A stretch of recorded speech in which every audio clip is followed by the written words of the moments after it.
Channel. आज हमें anatomy में ये क्लेविकल बोन मिली।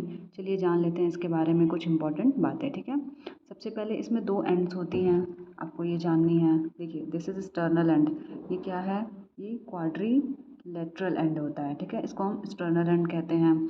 दूसरा एंड जो है ये लेटरल एंड है। ठीक है, ये क्या होता है? हमारा फ्लैट होता है। सबसे पहली बात कि आपको साइड डिटर्मिनेशन करने आनी चाहिए क्लेविकल बोन में। तो ये बोन हम कुछ इस तरीके से इसे पकड़ेंगे और ये बोन जो है हमारी वो लेफ़्ट साइड की बोन है। देखिए, ये ऐसे हमारी बॉडी में प्लेस्ड होती है। अब मैं आपको बताती हूँ कि कैसे मैंने इसे पकड़ा है, क्या क्या वो फीचर्स हैं जिसे ध्यान में रख के हम इसे पकड़ते हैं। ये इसका सही एनाटॉमिकल पोजीशन है जो कि ह्यूमन बॉडी में होती है। लेफ़्ट साइड की ये बोन है। देखिए, इसमें क्या होता है, ये जो एरिया है कर्व्ड पार्ट, इसे हम शाफ्ट कहते हैं।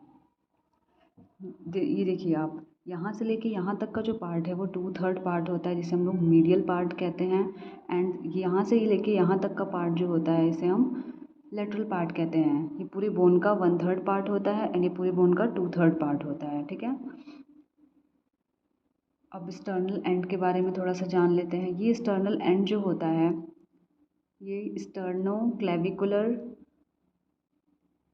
जॉइंट बनाता है हमारे स्टर्नम के साथ।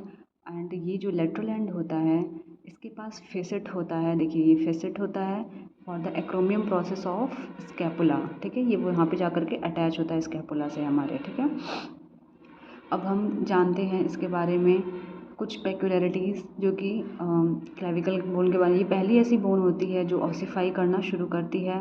ये सबक्यूटेनियस होती है, मतलब हमारे स्किन के नीचे प्रेजेंट होती है जस्ट।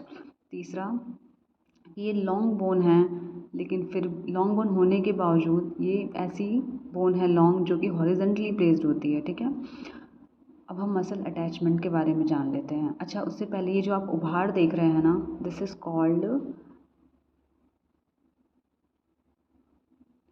Called कोनॉइड tubercle. कोनॉइड का मतलब होता है कोन। ठीक है, ये कोन होता है, इसी को हम कोनॉइड ट्यूबरकल कहते हैं। ठीक है, और सबसे इम्पॉर्टेंट बात, अगर आपसे कोई पूछे कि लेटरल एंड स्टर्नल एंड में जो इम्पोर्टेंट फीचर्स हैं उसके बारे में बताइए, तो देखिए, स्टर्नल एंड जो होता है,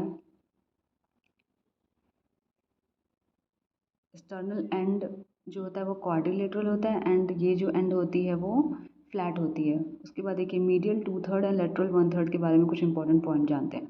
लेटरल के पास देखिए, ये बोन ऐसे प्लेस्ड है हमारे बॉडी में। ठीक है, लेटरल के पास ये कोई सरफेस नहीं होता है, सिर्फ बॉर्डर होता है। देखिए, anterior border and this is posterior border, sorry this is anterior border and this is posterior border. इसलिए मैंने कहा, देखिए ये एंटीरियर बॉर्डर है, ह्यूमन बॉडी में ये ऐसे प्लेस्ड होती है। ठीक है, तो आगे जो भी होगा वो एंटीरियर होगा, पीछे जो भी होगा वो पोस्टीरियर होगा। और अगर हम इधर मीडियल 2/3 की बात करें तो यहाँ पे कोई बॉर्डर नहीं होती, सिर्फ सर्फेसेस प्रेजेंट होती है। This is anterior surface, this is posterior surface, this is superior surface. ठीक है, and this is inferior surface. अब हम मसल अटैचमेंट के बारे में जान लेते हैं। देखिए, टोटल इसमें 6 मसल्स हैं जो कि इन्वॉल्व होती हैं। तो सबसे पहले लेटरल एंड के बारे में जानें, तो जैसे कि बोन को पहले अच्छे से पकड़ना सीखिए आप लोग। ठीक है, बोन ऐसे हमने पकड़ लिया। ठीक है, लेफ़्ट साइड की बोन है, मैं यहाँ पे ऐसे रखती हूँ हाथ, मैं बताती हूँ। देखिए, ये जो लेटरल एंड है यहाँ पे इसके जो एंटीरियर बॉर्डर होता है, यहाँ पे डेल्टॉइड मसल की ओरिजिन होती है। क्या? डेल्टॉइड मसल की ओरिजिन होती है, ऐसे जा कर के ओरिजिन होती है। डेल्टॉइड मसल वो मसल होती है जहाँ पे हमें कोई भी वैक्सीन लगती है। तो कहीं भी आपको बोला जाए कौन सी मसल इन्वॉल्व होती है वैक्सीन में, तो वो क्या है? डेल्टॉइड मसल है। अब मैंने कहा ये दिस इज़ पोस्टीरियर बॉर्डर। ठीक है, तो पोस्टीरियर बॉर्डर में ट्रेपेजियस मसल की इंसर्शन होती है, वो आ करके यहाँ पे इंसर्ट होता है। ठीक है, 2 मसल्स हो गई हमारी। अब हम पढ़ेंगे स्टर्नल एंड के बारे में, सॉरी मीडियल 2/3 के बारे में। तो देखिए, यहाँ पे मैंने बताया 4 सर्फेसेस होते हैं, कोई बॉर्डर नहीं होता। तो दिस इज़ एंटीरियर सरफेस जो कि इधर की तरफ है। ठीक है, दिस इज़ एंटीरियर सरफेस। तो यहाँ एंटीरियर सरफेस पे पेक्टोरलिस मेजर जो कि छाती की मसल्स होती हैं, सबसे बड़ी मसल, मेजर इसलिए वर्ड यूज़ करें, पेक्टोरलिस माइनर भी होती है लेकिन यहाँ पे पेक्टोरलिस मेजर का अटैचमेंट होता है। वो एंटीरियर सरफेस पे इस तरीके से एंटीरियर सरफेस पे उसका अटैचमेंट होता है। अब यहाँ इस सरफेस पे, पोस्टीरियर सरफेस पे किसका होगा? एंटीरियर सरफेस पे पेक्टोरलिस मेजर का हो गया। पोस्टीरियर सरफेस पे हमारा स्टर्नोहायोइड मसल का क्या होता है, ओरिजिन होता है। ठीक है, पेक्टोरलिस मेजर की भी ओरिजिन होती है, स्टर्नोहायोइड मसल की भी, यहाँ पे जो पोस्टीरियर सरफेस है उसकी भी ओरिजिन होती है। अब देखिए ये होता है हमारा सुपीरियर सरफेस जो कि ऊपर की तरफ है, यहाँ पे हमारी स्टर्नोक्लीडोमास्टोइड मसल की ओरिजिन होती है।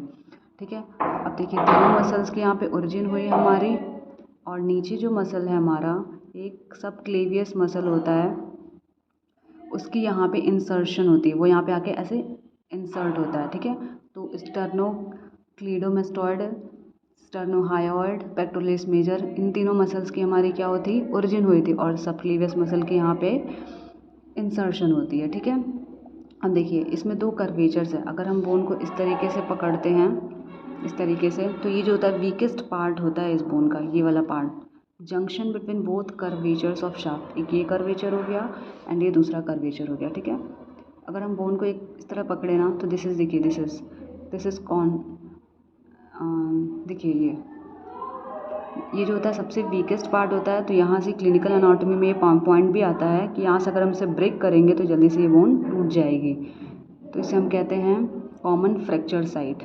तो गाइस देखिए ये हो गया हमारा क्लैविकल बोन। इस तरीके से आप इसके बारे में इम्पॉर्टेंट पॉइंट्स को याद कर सकते हैं, और इजी है ये। देखिए ये जो होती है ना, दिस इज़, ये ग्रूव दिख रही है आपको पतली, आप इसे हाथ से टच करेंगे तो आपको पता चलेगा, दिस इज सब क्लेवियन ग्रूव, जहाँ पे सब क्लेवियस मसल का अटैचमेंट होता है। ठीक है, ओके गाइस, थैंक यू। मेरे साथ इसी तरह बने रहने के लिए आप मेरे चैनल को सब्सक्राइब कर सकते हैं, जहाँ पे आपको आयुर्वेद के बारे में पूरी जानकारी मिलती रहेगी। Thank you so much.